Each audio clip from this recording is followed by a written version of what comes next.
Iyi ni radio BBC gahuza miryango ivugira irondre kuri metero 19 25 31 na 41 no ku mirongo ya FM mu karere k'ibiyaga bigari kuri bonesha FM mu Burundi no kuri internet kuri bbcgahuza.com.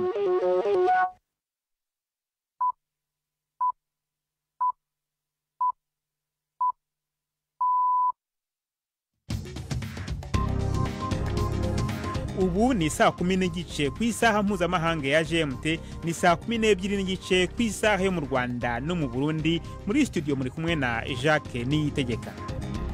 Izi ni ingingo z'ingenzi zigize aya makuru. Ingabo z'umuryango w'iterambere ry'ibihugu byo mu karere ka Afrika y'Amajyepfo SADC zaragiye gutera inkunga ingabo za leta ya Kongo mu burasirazuba bw'icyo gihugu zatangiye gusubira mu bihugu by'izikomokamo zinyuze ku butaka bw'u Rwanda. Mu nkambi y'impunzi z'abarundi Inyarugusu muri Tanzania kuva ku munsi w'ejo hararangwa icyuka kibi nyuma y'imvururu zahavutse akanavugamo n'amasasu. Twashatse no kumenya ukuri ku nkuru zimaze iminsi zihanahanwa ku mbuga nkoranyambaga zivuga ko abarundi baba muri Kenya umutekano wabo waba ubangamiwe. Tubafitiye n'ikiganiro cy'abagore muri mwese, ikaze muri amakuru yo kuri wa gatatu turi ku itariki ya 30 z'ukwezi kwa kane.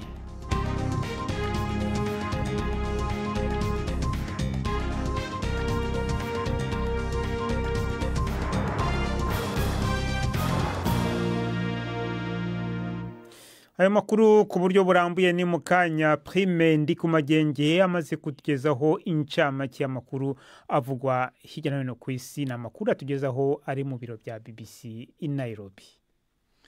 Ubutunzi bwa leta zunze ubumwe za Amerika bwaradindiye mu mezi atatu ya mbere y'ubutegetsi bwa Perezida Donald Trump, inyuma y'ivya kane vy'umwaka byinshi buguma bwiyongera mu gihe c'uwo yasubiriye.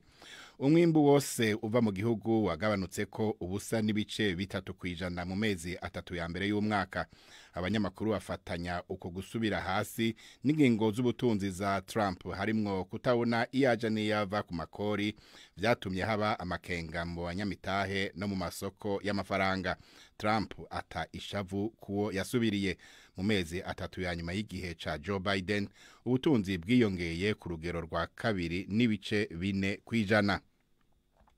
Umushikiranganje wa mbere wa Ukraine Denis Shmyhal yavuze ko amasezerano amaze igihe yitezwe cyane y'ubutare n'imitahe na leta zunze ubumwe za Amerika ashobora guterwa ko imikono mu masaha 28 ari imbere. Yavuze ko ibibazo bikomakomeye vyumvikanywe ko icegera ciwe ari mu nzira aja Washington mu gihe integuro yayo iriko iraherahezwa neza.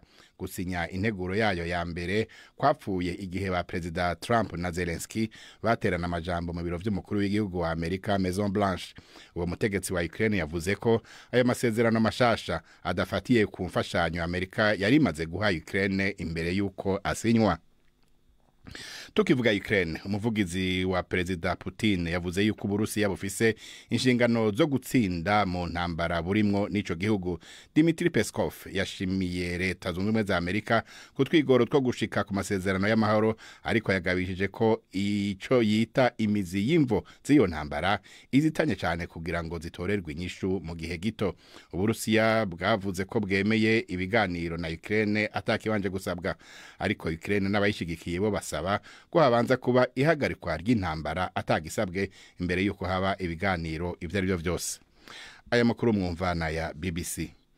Umuvugizi w'umugambwe uri ku butegetsi mu Buhindi avuga yuko gukoresha inguvu za gisirikare kuri Pakistan atawo bishira inyuma mu gihe icuka kiguma kirushiriza kuba kibi hagati y'ivyo bihugu bibanyi biturutse ku gitero cagabwe ku bakerarugendo muri Kashmir hagapfa abantu 26. Shazia Ilimi yavuze ko ingingo nyinshi zija zamaze gufatwa kandi ko umushikiranganje wa mbere Narendra Modi yahaye ububasha igisirikare. Ubuhinde buri mu myiteguro kandi byinshi byaramaze gukorwa.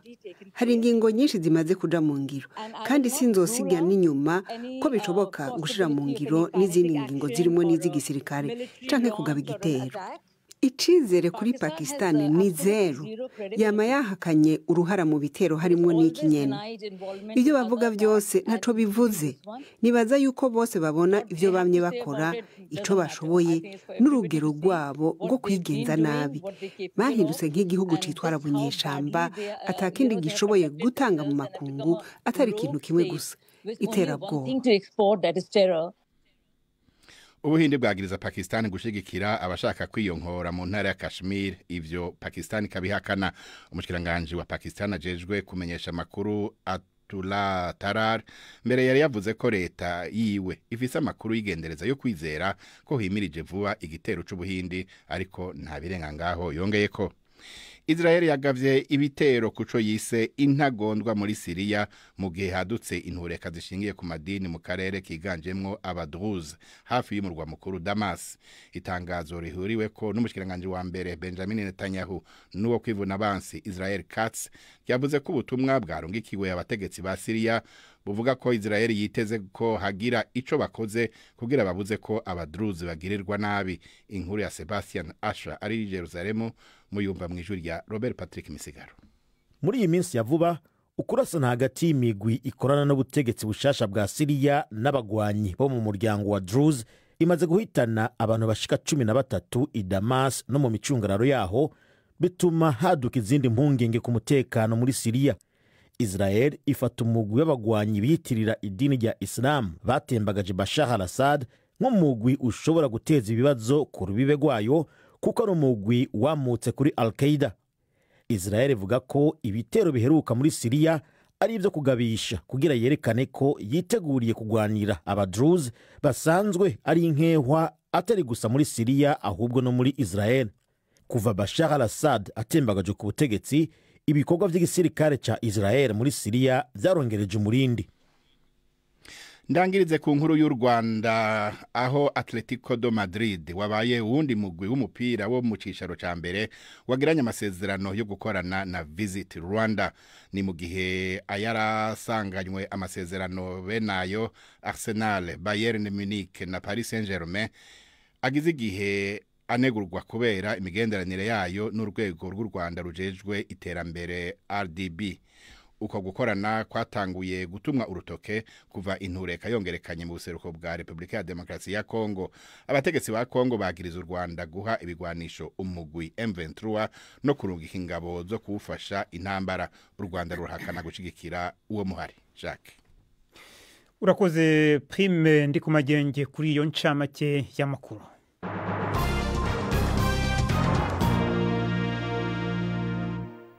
Amakuru ku buryo burambuye reka tuyahera mu karere k'ibiyaga bigari. Ingabo z'umuryango w'iterambere ry'ibihugu byo mu karere ka Afrika y'Amajyepfo SADC zaragiye gutera inkunga ingabo za leta ya Kongo mu burasirazuba bw'iki gihugu, zatangiye gusubira mu bihugu zikomokamo zinyuze ku butaka bw'u Rwanda.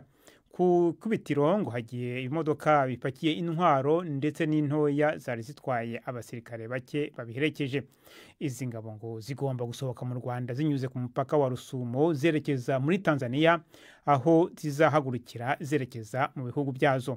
Umubare w'abasirikare bagomba kuva ku butaka bwa Kongo urasa n'ukiribanga kugeza ubu, ndetse n'abanyamakuru ntibemerewe kwisanzura ngo bamenye neza iby'izi ngabo. Ni inkuru ya Jean Claude Mwambutsa i Kigali.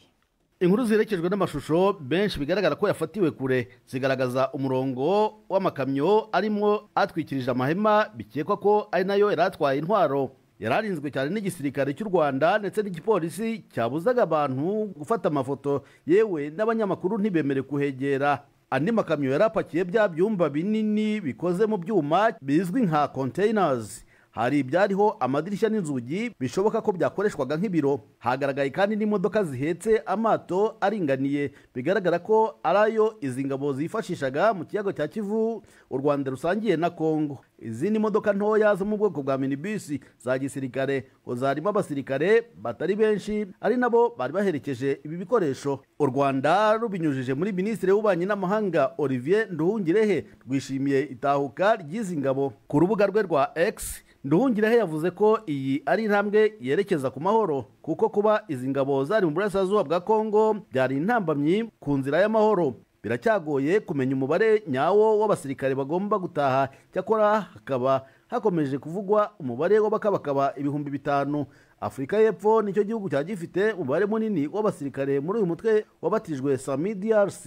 Ni ingabo zari zoherejwe muri iki gihugu guhangana n'umutwe wa M23, cyakora zikaba zarahagaritse kurwana ubwo umujyi wa Goma wigarurwaga n'uyu mutwe mu mpera z'ukwezi kwa mbere uyu mwaka. Ni igikorwa kigezweho nyuma y'impaka ndende ku buryo ndetse n'inzira izi ngabo zagombaga gukoresha zitaha zitashe, kandi nyuma yaho abakuru b'ibihugu bya SADC bemeranyijwe ko ubutumwa bw'izi ngabo burangiye, ndetse hakaba harabayeho n'inama yahuje abagaba b'ingabo za SADC n'umukuru wa gisirikare w'umutwe wa M23 General Sultan Makenga. Igihe iki gikorwa kigomba kumara nacyo nticyashyirwa agaragara, gusa ikizwi nuko aba basirikare bagomba kuva mu burengerazuba bw'u Rwanda n'umuhanda bagasohokera ku mupaka wa Rusumo uri mu burasirazuba mbere yo kwinjira muri Tanzania. Aha ngo niho aba basirikare bagomba gukusanyirizwa mbere yuko basubira mu bihugu baturutsemo. Jean Claude Mwambutsa, BBC Gahuza Miryango, i Kigali. Hagati aho ingabo z'umuryango w'abibumbye ziri mu butumwa buzwi nka MONUSCO mu burasirazuba bwa Repubulika ya Demokarasi ya Kongo zatangaje ko zatangiye kohereza i Kinshasa abasirikare amagana benshi ba leta bari barahungiye mu bigo byayo i Goma nyuma y'uko uyu mujyi ufashwe n'inyeshyamba zo mu mutwe wa M23 mu kwezi kwa mbere. MONUSCO yatangaje ko ibifashijwemo n'imodoka za komite mpuzamahanga y'umuryango utabara imbabare CICR, abo basirikare, abapolisi na bamwe mu bagize imiryango yabo boherezwa i Kinshasa mu gikorwa ngo kizafata iminsi myinshi.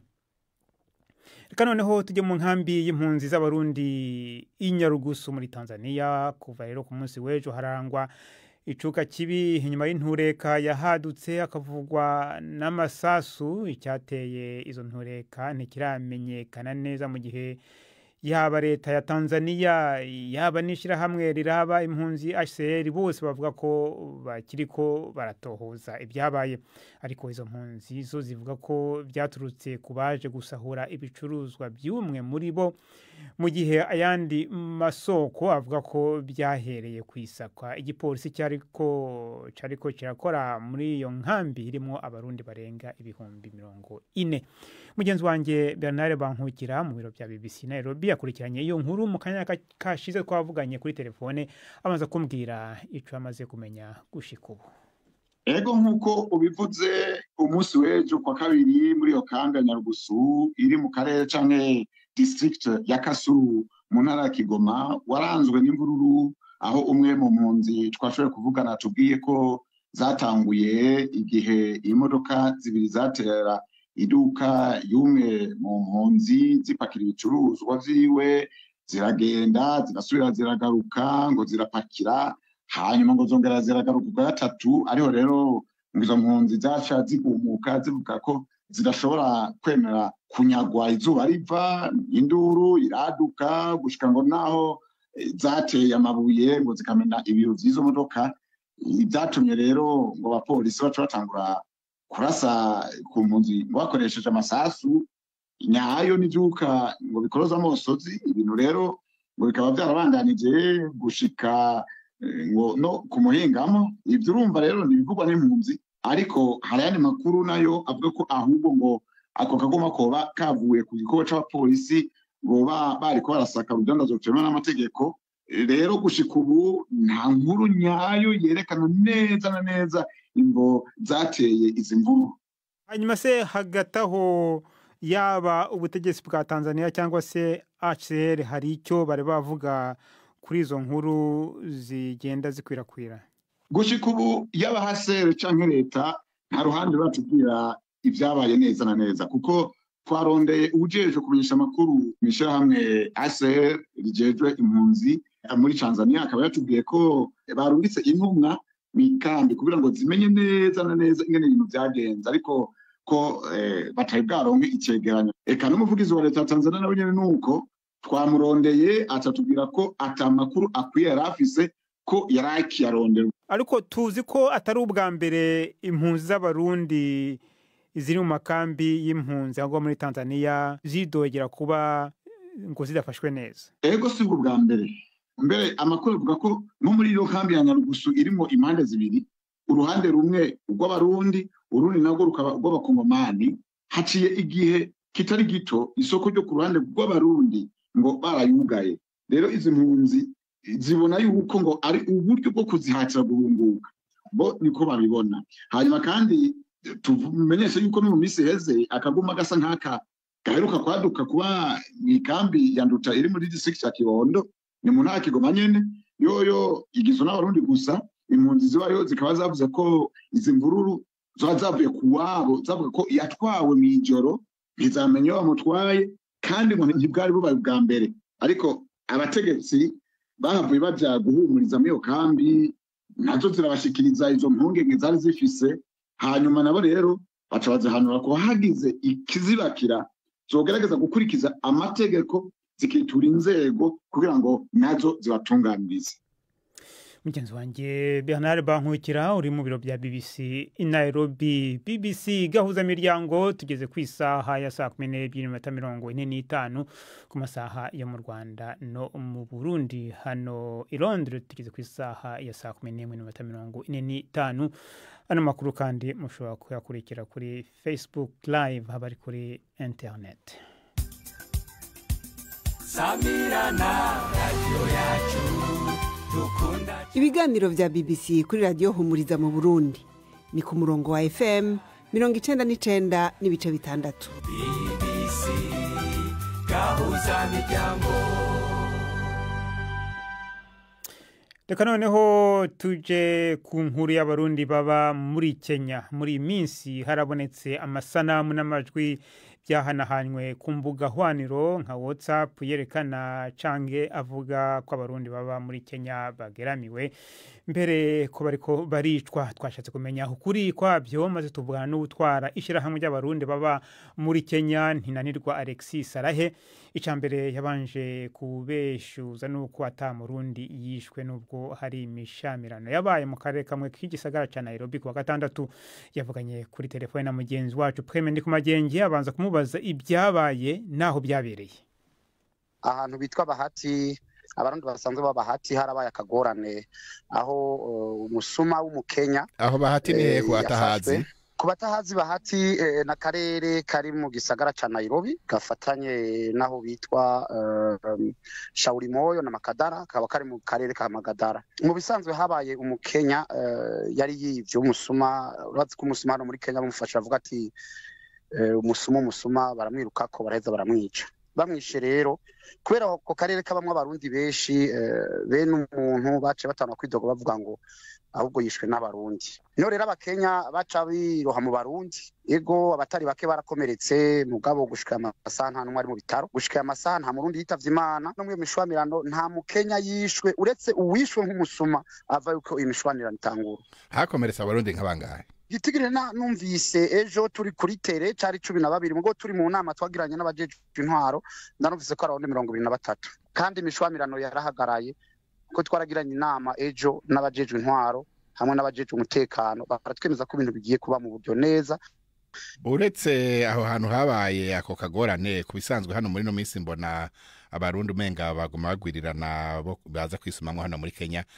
Babanye gute n'abanyakenya nika n'abatarabanyakenya kuko bino gisagara cyane yero kibamwe abantu bava mu mihingo myinshi y'isi? Mu bisanzwe hano muri Kenya abarundi ba hano muri Kenya bararenga 56,000 kandi uravye ingene baza kuba mu iki gihugu la majorité hari igihe usanga atavyangombwa benshi bafise.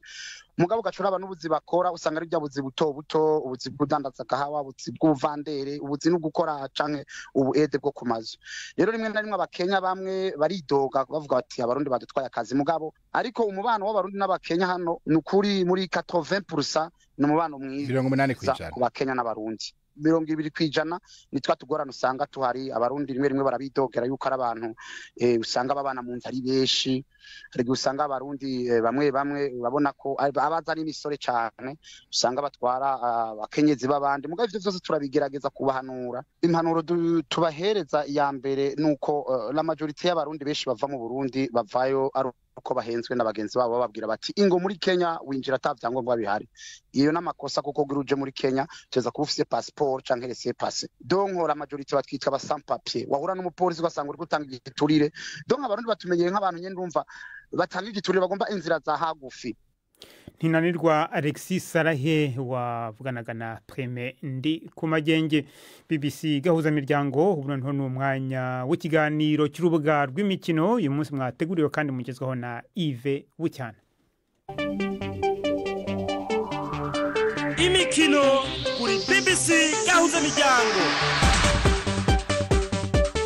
Ndabashuje mwese abateze amatwi BBC amakuru y'imikino ndayahera mu Rwanda ku kibuga cy'amahoro i Remera mu mujyi wa Kigali hari gukinwa imikino ya kimwe cya kabiri y'igikombe cy'amahoro. Umukino hagati ya Police FC na APR FC no mukino wo kwishyura ubanza amakipe yombi yanganyije igitego kimwe kuri kimwe. Undi mukino muri iri joro urahuza ikipe ya Rayon Sport na Mukura Victory Sport. Ayo makipe nayo mu mukino ubanza yari yanganyije igitego kimwe kuri kimwe.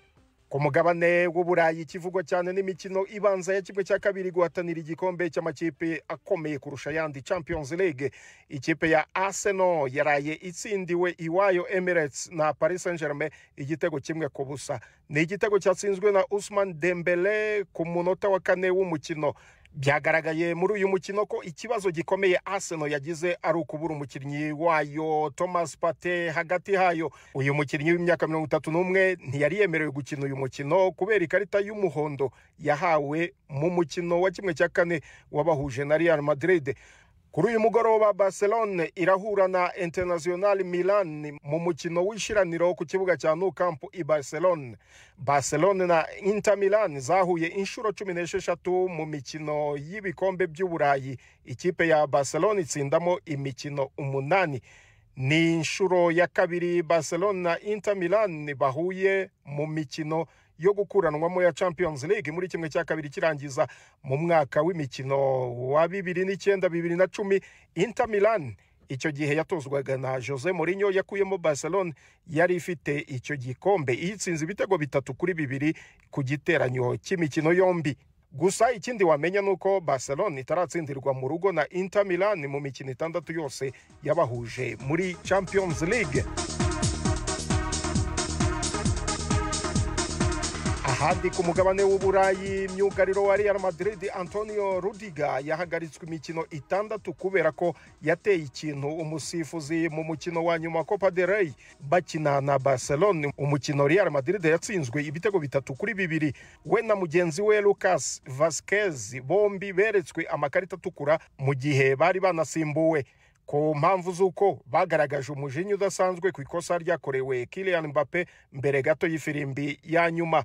Umusifuzi w'umukino yavuze muri raporo ko umukinnyi w'inyuma Rudiger w'imyaka 32 yahawe ikarita itukura ubwo yari yasimbuwe agatera ikintu aho umusifuzi wa 4 ahagarara agace bita aka technique. Umunyamakuru Guillaume Balage wa BBC Sport yatangaje ko Rudiger yateye igipande cya barafu kuri uyu musifuzi. Gusa ishyirahamwe ry'umupira w'amaguru muri Espagne ryatangaje yuko ryahanaguye ikarita itukura yahawe undi mukinnyi wa Real Madrid ni Jude Bellingham ubwo yagaragazaga uburakari bukabije nawe kutemeranywa n'ibyemezo by'umusifuzi ubwo umukino wari urangiye. Aya niyo y'imikino nari nabateguriye uyu munsi gendi Yves Bucyana.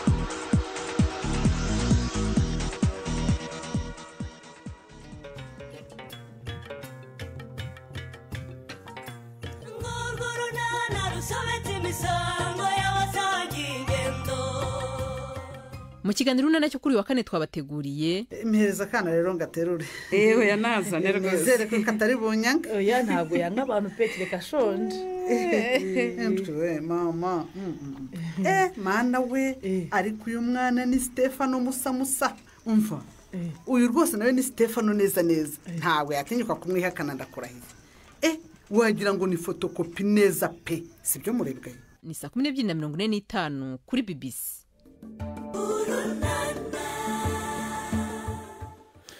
Unoneho n'umwanya w'ikiganiro cy'abagore uyu munsi mwateguriwe na Jean Claude Mwambutsa.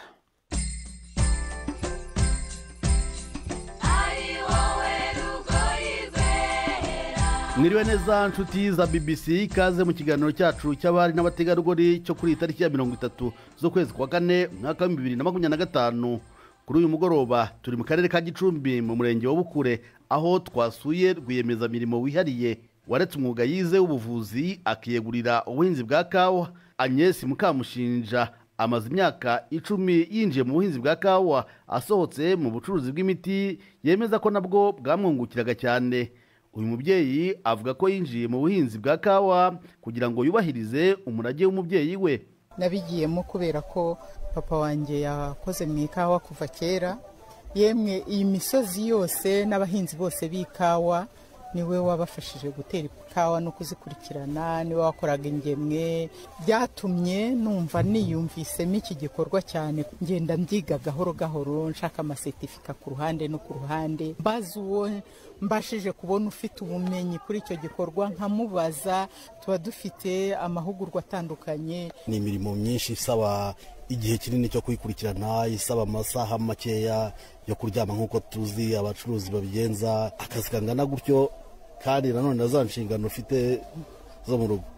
Inshingano z'umubyeyi burya ntago zikurwaho nibi, ahubwo izi ngizi ziramforsa za nshingano, kubera yuko iyo wakoze ubona icyo ujyana mu rugo. Hano nabonye umwihariko w'abakozi ku ijana, nabonye nka 80 hari baba ari abagore 90 nibo babishoboye, cyangwa nuko nawe uri umutegarugori? Buri umugore arashoboye, nuza kumubwira uti wenda niyikorere umufuka w'100 ntago uri bumukorere, ariko 20 ari bubitware kandi abigeze ahajya. Ariko umugore n'ubusanzwe agira umwihariko we wo kumenya gutoranya, gukora umurimo ashaka gukora mu buryo kandi bwiza. Uretse kuba uri umucuruzi ushaka n'inyungu zibukomokaho, mwebwe mubona mwarazanye iki mufasha iki aka gace mukoreramo? Abaturage bafite aho bagurisha umusaruro wabo. Uyu musaruro ubundi twawuheraga nibuye tukawugurisha ku giciro gito. Uyu munsi awuzana uko wakabaye, tukawutonora tukaguha agaciro gakwiye ku isoko mpuzamahanga. Twahaye agaciro rero umusaruro. Icya kabiri, twazanye amafaranga agaragara mu bantu. Uyu munsi niba uyu musaruro uko ureba ahangaha ntago ari mukeya, aya mafaranga yose ari ahangaha yagiye mu baturage. Ubwo ni ukuvuga ngo umuturage ahari season yarageze, amafaranga arayafite. Harimo abo tugurira za mituelle de santé, hariho abo dufatanya n'ubuyobozi kubaka inzu zo guturamo. Nsanga rwose Nova ifite akamaro kanini kuri iyo community ya hano. Muri rusange ikigo cye cya Nova Coffee gihinga kawa ariko idahagije ngo ibe yahaza uruganda. Ibi bituma ikorana n'abahinzi bakaba 3,000 igurira umusaruro ukiva mu murima. Abandi babona inyungu ni babagore bakaba 500 twahoze tuvuga. Aba ngo babonye akazi gahoraho kabafashije kwiteza imbere. Amafaranga bwa mbere navanyemo naguzemo ingurube. Rero ntekereza yuko uko ngenda nkakora nzagenda niteza imbere, ndetse n'abandi akenshi ngenda nganira nabo n'urwo rwego bagezeho bavuga ko kabateza imbere. Twese buri muntu aritunze, n'umugabo nakuvuga ngo aragusuzugura cyangwa ngo murasuzugurana. Niba uri mu rugo ukabona ikintu kibura urakigura. Ubu rwose nta mugore wawe udafite ibiti by'ikawa, utayifitiye kawa ye ku giti cye, kuko turakora bakaduha ingemwe z'ikawa zabo bitunganyirije tugatera, ubundi zamara kwera ukabasha kugemura. Aka kazi nkora urabona gatuma umuntu asa neza, amafaranga baduha tukayizigama, ukaba wagura agatungo nguko suba inzererezi mu muhanda ukagira aho ubarizwa, ukaba wagira n'umushinga upanga wawe. Hari abamutangarira kuba yaratinyutse bakabibona nko kwigerezaho, ariko we ngo gasanga nta gitangaza yakoze. Impano Imana yarayiduhaye yo gutunganya ibintu kandi tukabikora neza. Icyangombwa ni ugushyiraho imbaraga z'ubwenge n'umutima, ukamenya icyo ugiye gukora kandi ukagiha agaciro.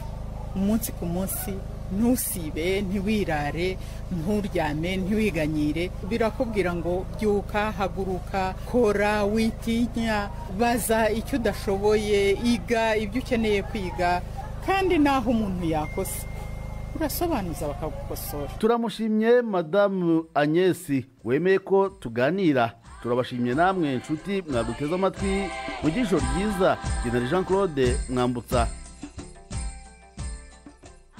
urakoze Jean Claude Mwambutsa na Agnes mwaganiraga mu kiganiro cy'abagore. Ni nacyo rero kishoje amakuru yacu yo kuri uyu wa gatatu itariki ya 30 z'ukwezi kwa kane. Na makuru yarahagariwe na Nina Iradukunda. Ni makuru yacu arakomeje ni kurubuga rwacu rwa internet bbc-gahuza.com.